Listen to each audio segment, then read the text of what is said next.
మాది సిఎస్పురము. కానీ నాకు 3 ఆడపిల్లలు, 1 కుమారుడు. కానీ నా కొడుక్కి 4 సంవత్సరాలైంది పెళ్ళయి, బిడ్డలు లేరు. ఎంతోమంది బిడ్డలు లేరని మమ్మల్ని అవమానపరిచినప్పుడు నేను ఎంతో బాధపడ్డాను. 2 కుటుంబాలకి 1 మగపిల్లోడు. మరి నా బిడ్డకు పిల్లోళ్ళు కావాలని ఎంతో బాధపడ్డప్పుడు, వచ్చినప్పుడు బిడ్డలు కలుగుతుండారని ఎంతోమంది సాక్ష్యం చెప్తున్నప్పుడు నేను వింటున్నాను.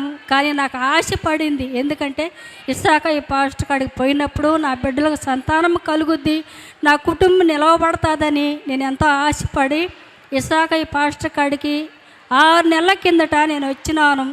నా కోడల్ని, నా కొడుకుని నేను తీసుకొని వచ్చినప్పుడు ఇస్సాక ఈ పాస్టర్ కాడికి వచ్చినప్పుడు నా కోడలకి గర్భఫలం లేదని చెప్పినప్పుడు ఇస్సాక ఈ పాస్టర్ గర్భఫలానికి కాయ ఇచ్చిండు. కానీ గర్భఫలం నిలవబడింది. ఇప్పుడు 6 నెల. మరి ఇస్సాక ఈ పాస్టర్కు మనసు పూర్తిగా వందనాలు.